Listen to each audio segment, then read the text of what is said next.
Nick here. Welcome back to my Flash episode review. My thoughts on tonight's episode of The Flash, titled Attack on Central City, which is of course two-part of the the Gorilla Grodd crossover thing. Tonight's episode was a great episode. Not nearly as much gorilla attacking stuff or action that I would have wanted, but it was a great episode nonetheless. It was kind of more or less the Flash's Valentine's episode, and it's weird because Valentine's was like weeks ago. It was like 2 weeks ago today, and I don't know, like Supergirl was a week late with Valentine's. Now Flash is like 2 weeks late. I mean, granted, the episode didn't say that it was Valentine's Day, but they're doing all like the lovey-dovey stuff in the beginning with HR and stuff. And then we also were dealing with Grodd's attack on Central City and some other stuff going on, like Jesse and Wally's relationship, as well as Barry and Iris's, and Barry finally proposed. And it's funny, just before the episode started, I was having a debate with my girlfriend because I was telling her about the whole Iris West Allen thing, because my girlfriend doesn't watch the show week after week. She's caught a couple episodes with me here and there, so she knows the whole thing of Iris, dying in the future, and they're trying to stop it. I keep telling her about Iris West Allen and the future of Barry and Iris' relationship and their kids and stuff like that. And she keeps saying, "Oh, why are you calling her Iris West Allen? They're not married yet." And in this episode, he proposed. Granted, they had that stupid thing of cutting off before she answered. Hopefully she should be saying yes, because they're perfect for each other. And as I said before, I love Iris and Barry together. Like, in this episode, just seeing the grand gestures that Barry does, the things he does for Iris, and just they have such a healthy relationship. And considering on the CW, I feel like there are some relationships that are just so doomed to fail, whether it's on Arrow or Legends of Tomorrow or whatever. Like, Barry and Iris have the healthiest relationship of all these DC shows. Like, they're the one couple that I've wanted together. Like, and every other superhero show, there hasn't really been that couple for me. Granted, on Arrow, I wanted Laurel and Oliver together, but at the same time, Oliver was never good enough for Laurel, in my opinion. And on Legend of Tomorrow, there's the really stupid romance of Ray and Kendra, and with this season, it's like Mick and Amaya, or not Mick and Amaya, it's Nate and Amaya, who to me don't have enough romantic chemistry or sexual chemistry or anything like that, so I don't know why they're doing that.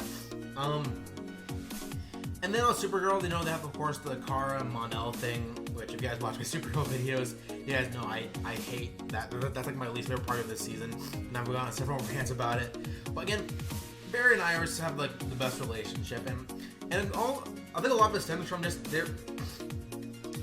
from the acting of Candice Patton and Grant Gustin. I just feel like Grant and Candice have amazing chemistry. Like, I buy their relationship. It doesn't feel like forced or fake. Like the chemistry isn't there. They have intense, amazing chemistry, which is love watching their relationship develop week after week after week. And it's like, in any minor issues they have, they resolve them, and they're there for each other at the end of the day. And I love that they moved in together. They have an amazingly beautiful apartment.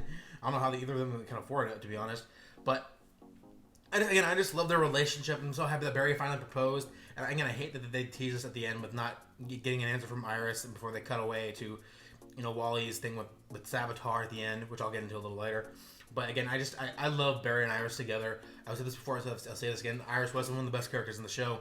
Candice Patton is one of the best actresses or actors, period, in the show.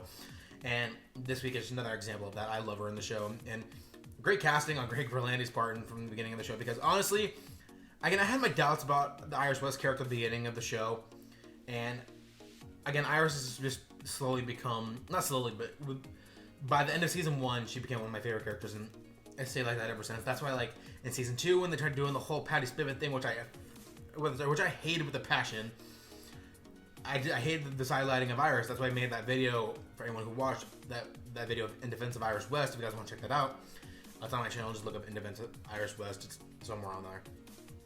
But yeah, Candice Patton is amazing, and yeah. So I can go on a whole day about her, but I got a review to do. So, also I really enjoyed the banter between Cisco and Gypsy throughout this episode, and there's still a part of me that feels like Gypsy is like the female doppelganger of Cisco on that Earth, and I want to know who the hell that speedster was that she was talking to on Earth 19, because some people debated maybe it's like Max Mercury, who was another speedster from the DC universe. But he was dressed in red and yellow like a Flash. So I don't know what they're doing with that. And they better bring him back, because like you can't just introduce a speedster and then like, oh, he's gone. Like what? We have so many questions. Like, who is he? Is he someone's doppelganger? Who the hell is he? I want to know.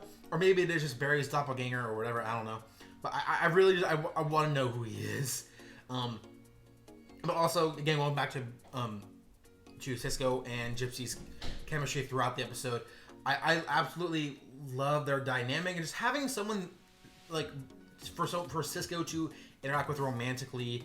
And he was a little forceful with the whole like, I know you're into me, and that was a little much at parts, but I still like him and Gypsy together, obviously, because not only because of their bio powers, but just so he can have someone to banter with, and as well as he just has good chemistry with her, and I like the actress and the character. So I hope they bring her back soon, and it seems like they will, because they brought her back fairly quickly after, you know, a few episodes ago.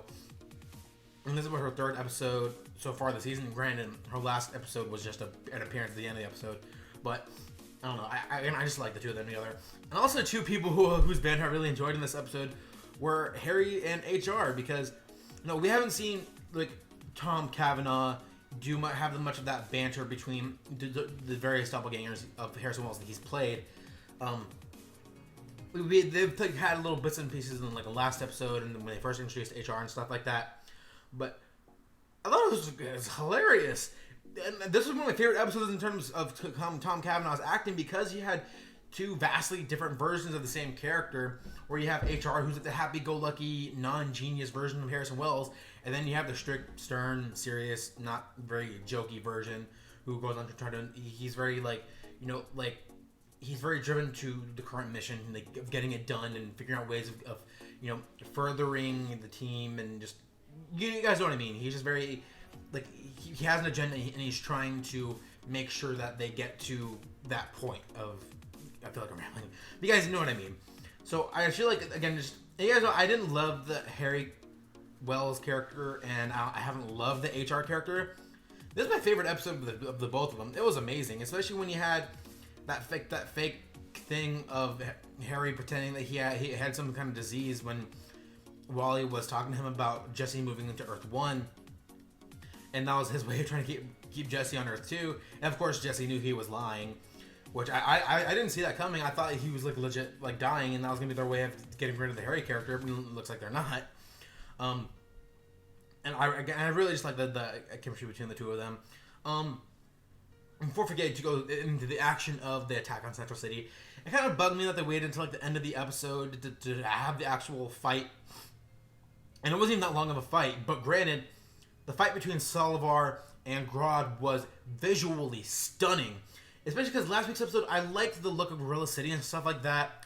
But there are some parts where just the CGI was so obvious. And it's like, I know it's a TV budget, but like, they could tweak it a little more, just spend like another few days on it, just to make it, just make it look a little more realistic. Because there were scenes that were great and shot, they were great, well shot, and they looked amazing. But in like the whole arena scene, the battle between Barry and Solovar, which it looked cool, it didn't look real. That was my problem. But this episode, when you had the battle between, you know, all the speedsters and Vibe and Cisco, or Vibe and Gypsy against all the different gorillas, and then they brought in Solovar. That was all great. That was a great like ending to this whole two-parter thing with Gorilla Grodd, and bringing back Solovar and then Solovar and Barry having the mutual thing of like not killing each other or killing Grodd. And that Solovar, he might even be like a good character moving forward if they ever wanted to decide to bring it back. And I guess, you know, and they are keeping they're keeping Grodd here on Earth 1. I say here as if he's an actual person or gorilla, but you guys know what I mean. But again, the CGI in that looked great.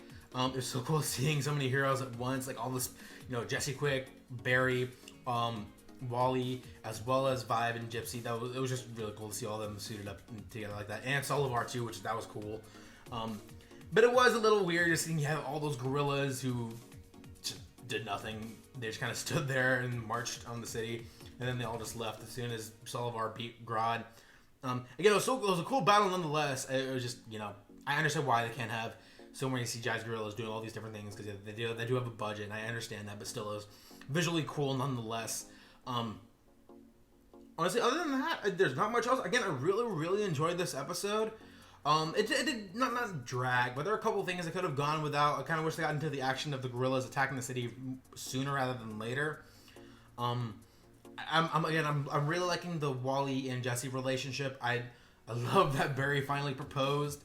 Just guys, if you guys have watched my Flash videos for any period of time, you guys know I'm a West Allen fan.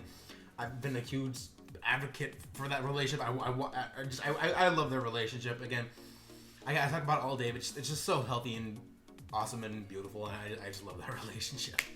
So with that being said, I think that's going to be it for me. So what did you guys think of this episode? Sound your thoughts in the comment section below. Give this video a thumbs up and hit that subscribe button for all the other content I'll be putting out. Yesterday I reviewed and reacted to the brand new Kong Skull Island trailer. I think it's funny because that trailer came out as part of like the, with the gorilla thing on Flash. That's kind of funny. I also have last night's review of Supergirl that's up on my channel tomorrow night, or maybe Thursday morning, depending on how everything goes.